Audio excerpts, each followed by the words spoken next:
திரைப்படத்துல ஒரு பாட்டு இருந்துச்சு, நம்ம எல்லாரும் ரொம்ப பிடிக்கும். உன்னிகிருஷ்ணன் ஐயா குரல்ல வந்த பாட்டு.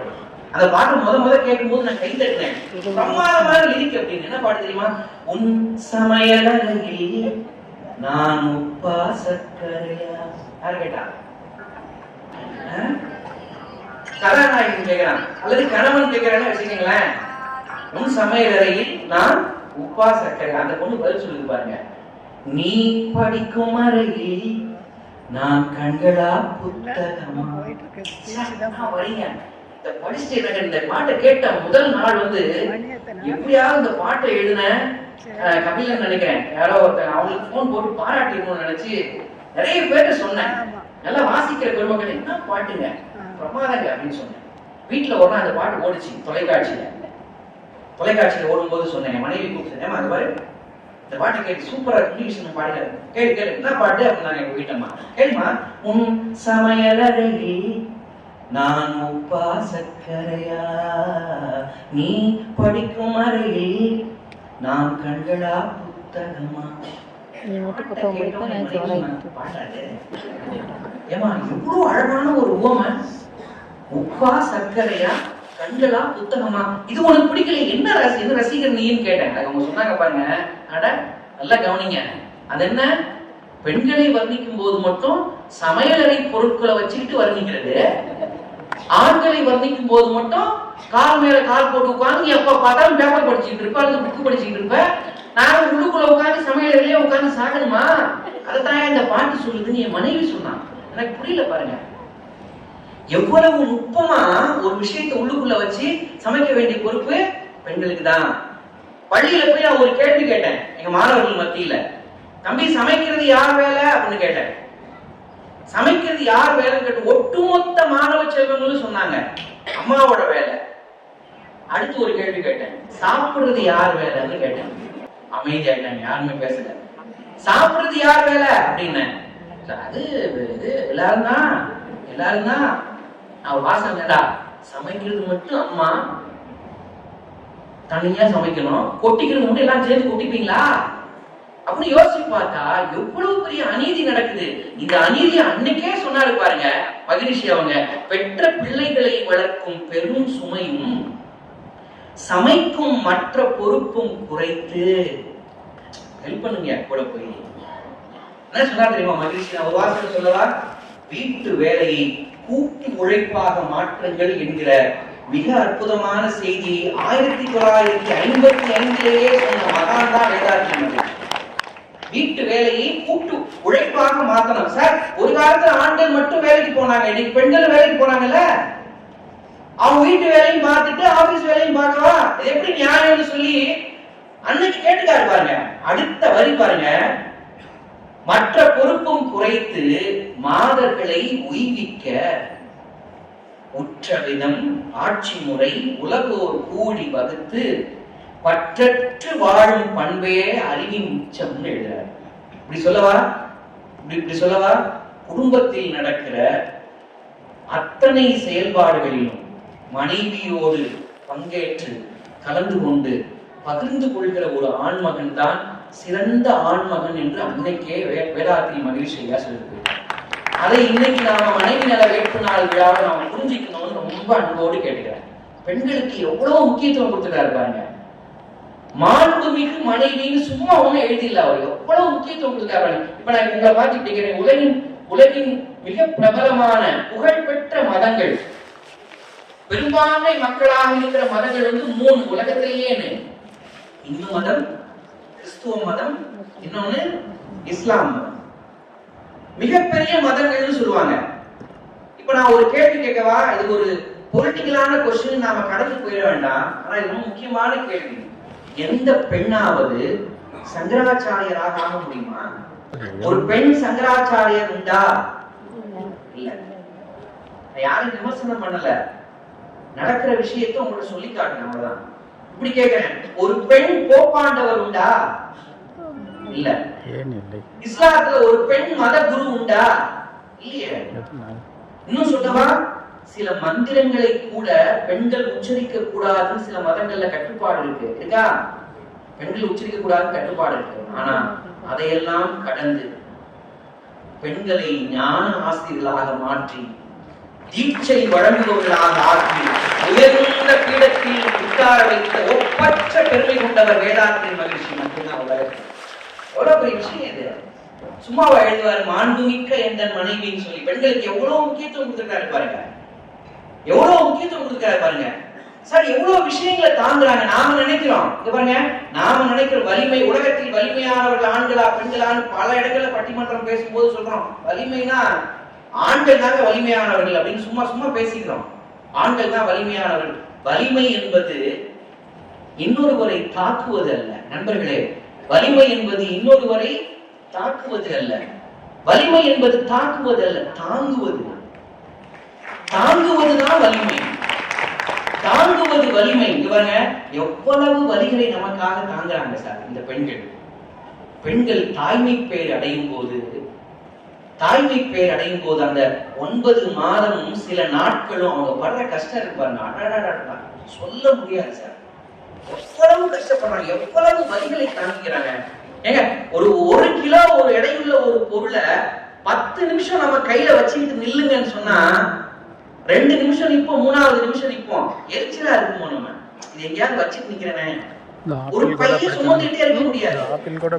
ஆனா 9 மாதங்கள் கடந்து ஒரு சுமையை சுமந்துகிட்டே இருக்கிற பெண்கள் எவ்வளவு தாங்குறாங்க தெரியுமா? நான் சொல்லல, இத மகிழ்ச்சி சொல்றார் பாருங்க. கருத்தரித்த நாள் முதற்கொண்டு 9 மாதம் 10 நாள் வரையில் ஏங்க அந்த தினத்தை எப்படி கணக்கு போட்டிருக்காரு பாருங்க மகிழ்ச்சி. இவ்வளவு பெரிய ஒரு அறிவியலை அடிப்படையாக கொண்ட ஆன்மீகத்தை கற்றுக் கொடுத்த விஞ்ஞானி பாருங்க, மெய்ஞானி பாருங்க நம்ம ஐயா எழுத பாருங்க. கருத்தரித்த நாள் முதற்கொண்டு 9 மாதம் 10 நாள் வரையில் ஒரு தாய்க்கு என்ன துன்பம் இருக்கும் என்று யாராலும் எண்ணி பார்த்தால் அதை விட துன்பம் உலகத்தில் மனிதனுக்கு இருக்கவே முடியாது எழுத மகிழ்ச்சி. அவ்வளவு சுமையை சுமக்கிறாங்களே. உண்மையிலேயே வலிமை என்பது தாக்குவது அல்ல, தாங்குவது. ஒரு திரைப்படத்துல பாட்டு வந்துச்சு, தாய்மையை போற்றுகிற ஒரு பாட்டு. பாருங்க, தாய்மை பண்புங்கிறது பெண்களுக்கு மட்டுமே சொந்தம். நாம எல்லாரும் முடிவு பண்ணிடுறோம். பெண்கள் தாய்மை அடைகிறார்கள், ஆனால் தாய்மை பண்பை கொண்டவர்கள் ஆண்களும் தான் நாம புரிஞ்சுக்கணும். தாய்மை பண்பு ஆண்களுக்கும் உண்டு. தாய்மை பண்பை உள்வாங்கி ஒரு கவிஞர் எழுதினார் ஒரு திரைப்படத்துல. என்ன எழுதினார் பாருங்க, இந்த பாடலை சொன்னா நம்ம அம்மாவினுடைய முகம் நம்ம எல்லாருக்கும் அப்படியே கண் முன்னாடி நிற்கும். அப்பா கூட வாழ்க்கையில நிறைய தியாகங்கள் பண்ணுவார், வாழ்க்கையில் நிறைய தியாகங்களை செய்தவர் அப்பா. ஆனா வாழ்க்கையே தியாகம் செய்தவன் அம்மா அப்படின்னு ஒரு கவிதை பாட்டு எழுதினார் பாருங்க, பரிணாமம் எழுதினார் பாருங்க. ஆசைப்பட்ட காசு இருந்தா வாங்கலாம், அம்மாவை வாங்க முடியுமா? நீயும் அம்மாவை வாங்க முடியுமா? 1000 உறவு உன்னை தேடி வந்து நின்னாலும் தாய் போல தாங்க முடியுமா? உன்னையும் என்னையும் படைச்சதுங்கே யாரிடா? தெய்வம் ஒவ்வொரு வீட்டிலும் இருக்குதுன்னா தாயடா. ஆசைப்பட்ட எல்லாத்தையும் காசு இருந்தா வாங்கலாம், அம்மாவை வாங்க முடியுமா? நீயும் அம்மாவை வாங்க முடியுமா? மண்ணில் ஒரு செடி முளைச்சா மண்ணுக்கு அது பிரசவம் தான். ஒன்ன பெற துடிச்சா பெண்ணுக்கு அது பூகம் வந்தான். சூரியனை சுத்தி கிட்டே தன்னை சுற்றும் பூமி அம்மா, பெத்தெடுத்த பிள்ளையை சுற்றி வைத்துக் கொள்ளும் தாய்மை அம்மா. கர்ப்பத்தில் நெளிந்த உன்னை நுட்பமாய் தொட்டு ரசிப்பா, பேதையாய் அவள் இருப்பா, மேதையாய் நம்மை வளர்ப்பா. என்ன வேண்டும் இனி உனக்கு, அன்னை மடியில் சொர்க்கம் இருக்கு. என்ன வேண்டும் இனி உனக்கு, அன்னை மடியில் சொர்க்கம் இருக்கு. உன்னையும் என்னையும் படைச்சதிங்கே யாரிடா? தெய்வம் ஒவ்வொரு வீட்டிலும் இருக்குதுன்னா தாயடா. ஆசைப்பட்ட எல்லாத்தையும் காசு இருந்தா வாங்கலாம், அம்மாவை வாங்க முடியுமா? நீயும் அம்மாவை வாங்க முடியுமா?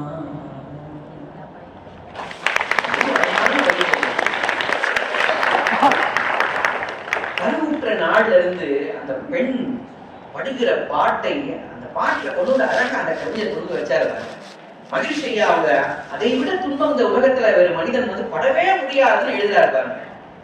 அந்த வரியை எவ்வளவு உணர்ந்திருந்தா அந்த சொல்ல போட்டிருப்பாரு, மாண்புமிக்க எந்த மனைவின்னு போட்டிருப்பாரு.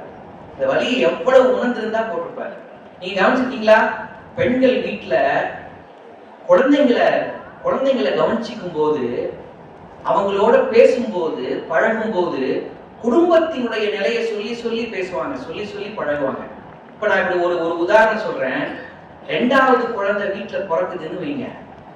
2வது குழந்தை பிறக்கும் போது முதல் குழந்தை, இதுவரை இளவரசியாய் வாழ்ந்த அந்த முதல் குழந்தை ஏமாந்துருவாள, அவளுக்கு பாசம் முழுக்க கிடைக்காம போயிருமேன்னு அவ ஏமாந்துருவாளேன்னு அந்த மனைவி, அந்த அம்மா ஒரு காரியம் பண்ணுவாங்க பாருங்க, ஒரு செயல்பாடு பண்ணுவாங்க பாருங்க. முதல் குழந்தைய அழைச்சு உட்கார வச்சு, டேய் நீ அக்கா ஆயிட்ட, நீதான் பாப்பாவை பார்த்துக்கணும், நான் குளிப்பாட்டும் போது நீதான் பாப்பாவுக்கு சோப் போட்டு விடணும், சரியா? நான் உணவு ஊட்டும் போது பாப்பாவுக்கு நீதான் நிலாவை காட்டணும், நான் தூங்க வைக்கும் போது நீதான் தாராட்டு பாட்டு பாடணும், செய்வியா? சொன்ன அந்த பாப்பா அப்படின்னு தலையாட்டம். நண்பர்களே, என்ன சாமர்த்தியம் தெரியுமா? சாமர்த்தியமா தன்னுடைய பொறுப்புகளை குழந்தைக்கு பகிர்ந்து கொடுத்து முதல் குழந்தையை குடும்பத்தின் துணை மேயராக ஆக்குகிற மாபெரும் ஆற்றல் பெற்றவர்கள் தான் நம்முடைய பெண்கள். மாபெரும் ஆற்றல் பெற்றவர்கள் நம்ம பெண்கள். அதையெல்லாம் உணர்ந்துதான் மாண்புமிக்க எந்த மனைவி அப்படின்னு எழுதுறார் மகிழ்ச்சி ஐயா. பாருங்க, குடும்ப அமைதிங்கிறது பெண்களினுடைய கையில் தான் இருக்குதுங்கிறத தன்னுடைய கவிதைகளையும் உரைகளிலும் எழுதிக்கிட்டே இருக்கிறார். குடும்ப அமைதியின் மூலமாகத்தான் சமுதாய அமைதியை பெற முடியும். சமுதாயம் அமைதியாக இருந்தாதான் உலக அமைதிக்கு நம்ம எல்லாரும் நாட முடியும்னு எழுதிக்கிட்டே வர்ற மகிழ்ச்சி ஐயா அவங்க ஒரு வாசகம் எழுதுறாங்க. உலகத்துல இப்படி ஒரு வாசகத்தை யாருமே எழுதிருக்க முடியாதுன்னு நினைக்கிறேன். உலகத்துல இப்படி ஒரு வாசகத்தை யாரும் எழுதிக்கவே முடியாது. இப்போ ஒருத்தர் முகம் பார்த்து ரொம்ப நாள் பார்க்காத ஒரு முகத்தை பார்த்த மாதிரி சிரிச்சோம். நம்ம போய் சிரிச்சுக்கிட்டோம்ல. சில பெண்கள் கூட நினைச்சிருப்பாங்க, மாமனை மூஞ்சியை பார்த்தா நம்ம மூஞ்சிய பாரு 5 நிமிஷம் பார்த்து ஆகணும்ல. நம்ம ஆட்கள் கூட சிரிக்கிற மாதிரி சிரிச்சு, சிரிக்காத மாதிரி அப்படி நடிச்சு, சில பேர் நல்லா ஆர்வமா பங்கேற்று. ஆனா முதல் அனுபவம் தானே இதெல்லாம். நமக்கு முதல்ல பங்கேற்றவங்களுக்கு இது ஒரு அற்புதமான அனுபவமா இருக்கும். அவர் எழுதுறாரு பாருங்க, ஒரு சூஃபி ஞானியினுடைய கதையை ஒரே வழியில சொல்லிட்டார் நம்ம மகிழ்ச்சி ஐயா அவங்க. ஒரு சூஃபி ஞானி ஒரு கதை சொல்லுவார். அந்த கதையை நீங்க எல்லாரும் கேள்விப்பட்டிருப்பீங்க. 4 வரிதான் கதை. ஒருத்தன் காட்டுக்குள்ள எப்ப பார்த்தாலும் சொல்லி குறைக்கிட்டே இருந்தானா. இதை ஒருத்தன் வேடிக்கை பார்த்துட்டே இருக்கிறான்.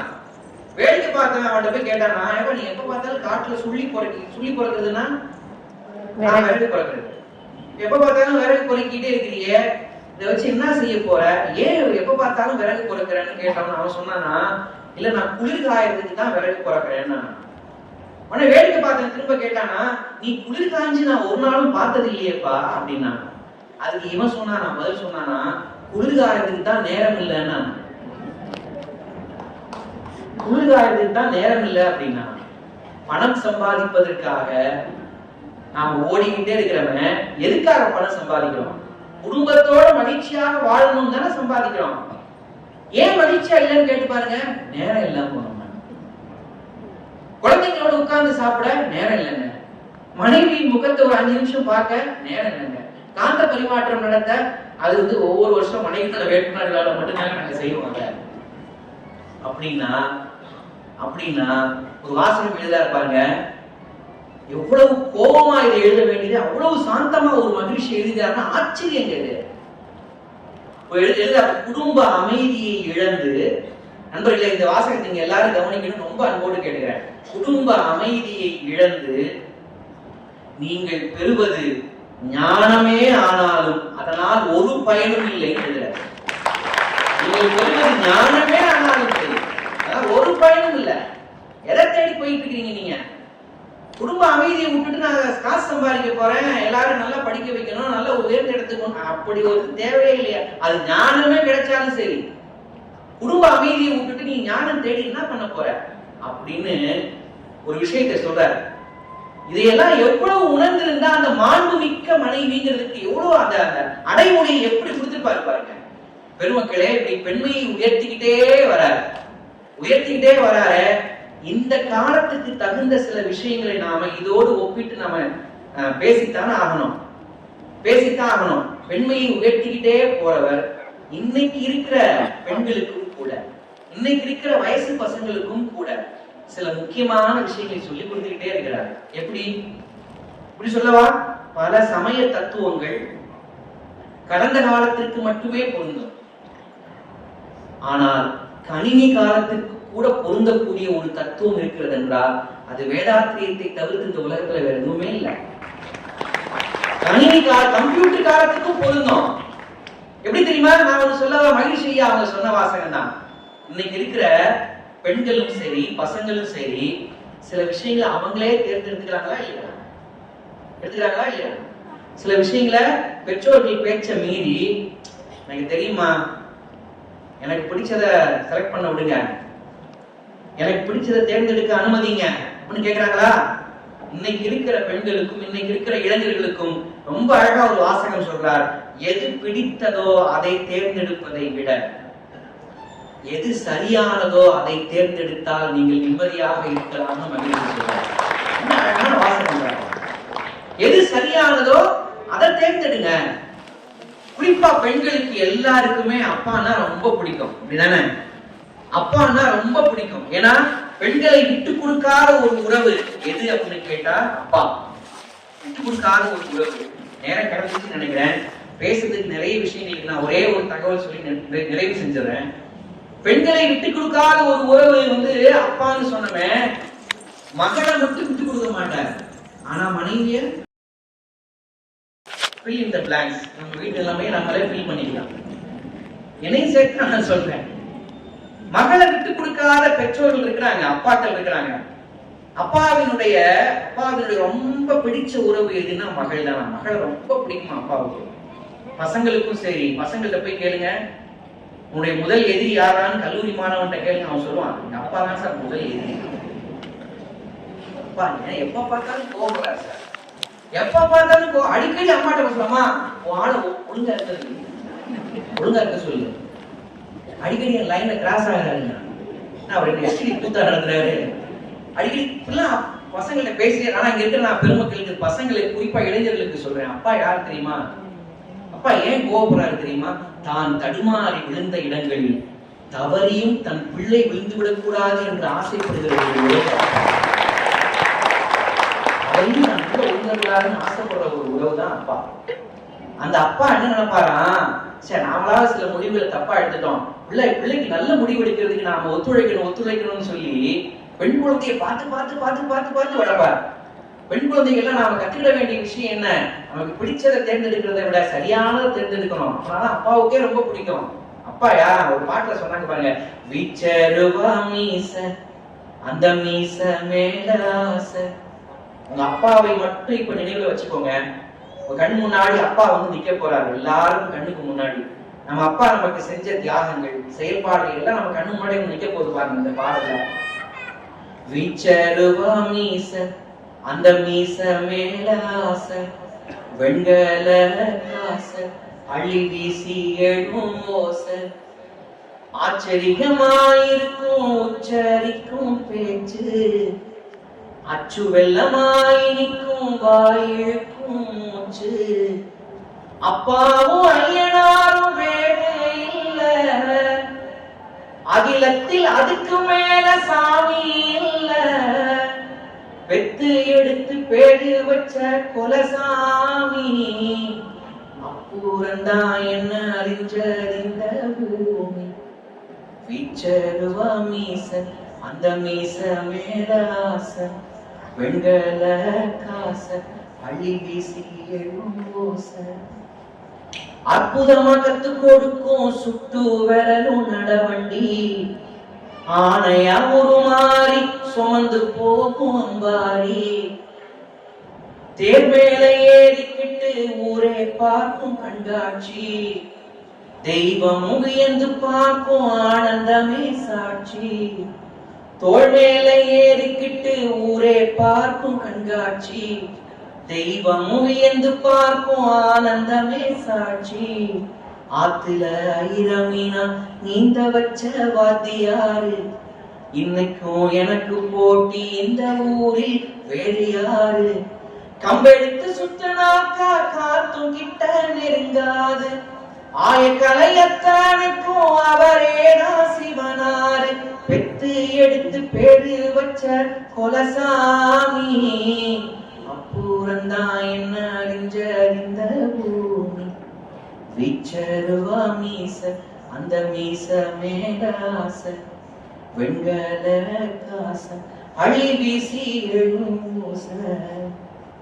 நெஞ்சுக்குள்ள கோழி குஞ்சாட காக்கும் தருமரு, நெத்திலி மீனிலையும் முள்ளெடுத்து கொடுப்பாரு. கண்ணு கலங்கி நின்னா தாவி அணைக்கும் தாயாரு, சோகத்தை தூசு தட்டி தெம்பு சொல்லும் பாசவேறு. கரும்ப உரிச்செடுத்து அரும்பரும்பா கொடுப்பாரு, கண்ணத்துல முத்தம் வைக்க மீசைய வழிச்சு எடுப்பாரு. கோபப்பட்டு கொதிச்செழுந்தா கொலை நடுங்கும், அந்த கோபம் தணிஞ்சு கொஞ்சம் போது பசி அடங்கும். இன்னொரு பிறவி என்று இருந்தா எங்க அப்பாவுக்கே பொறக்கணும். இன்னொரு பிறவி என்று இருந்தா எங்க அப்பாவுக்கே பொறக்கணும். அந்த கொலசாமி மார்பில் சாய்ந்து மெய் மறந்து கிடக்கணும். வீச்சருவா மீச அந்த மீச மேலாச, வெண்கல காச அழி வீசி எழுமூச. இது ஒரு நாட்டுப்புற கவிஞர் ஐயம்பட்டி முத்துசாமி ஒரு கவிஞர் எழுதின பாட்டு. இப்போ நாம இந்த மனைவி நல வேட்பு நாள் விழாவுல பெண் குழந்தைகளுக்கு கற்றுக் கொடுக்க வேண்டிய முக்கியமான பாடமாக இதை சொல்லணும். மகிழ்ச்சி ஐயாவுடைய வாசகம் தான் இது. எது நமக்கு பிடிச்சிருக்கோ அதை தேர்ந்தெடுக்கிறத விட எது சரியானதோ அதை தேர்ந்தெடுக்கிறதுக்கு நீங்க முயற்சி பண்ணுமான்னு குழந்தைகளை நாம சொல்லிக்கிட்டே இருக்க வேண்டிய அவசியத்தை இன்னைக்கு நாம உணரணும். ஒரே வழியில சொல்லி இந்த உரையை நிறைவு செய்யலாம். எப்படி? இந்த உலகத்தில் இருக்கிற எல்லா மதங்களும் நமக்கு தீங்கு இழைப்பவர்களுக்கு கூட மன்னிக்கணும்னு கத்துக் கொடுக்குது. உண்மைதானே? நமக்கு தீங்கு இழைப்பவர்களை கூட மன்னிக்கலாம் என்று பல மதங்கள் கற்றுக் கொடுக்கிறது. ஆனால் நமக்கு தீங்கு இழைப்பவர்களை கூட வாழ்த்துங்கள் என்று கற்றுக் கொடுப்பது உலகத்தின் ஒரே தத்துவம் தான். வேதாத்திரியம் மட்டும்தான், எதுவுமே இல்லை.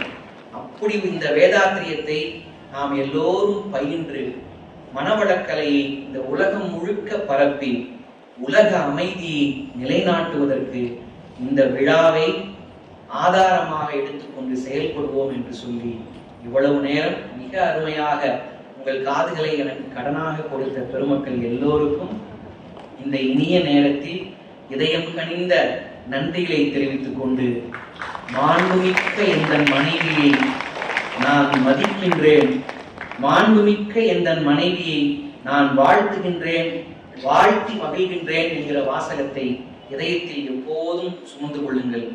மாண்புமிக்க எந்த மனைவியை நாம் மதிப்போம், மாண்புமிக்க நம் மனைவிமார்களை வாழ்த்துவோம் என்று சொல்லி நல்ல வாய்ப்பிற்கு நன்றி கூறி நிறைவு செய்கிறேன்.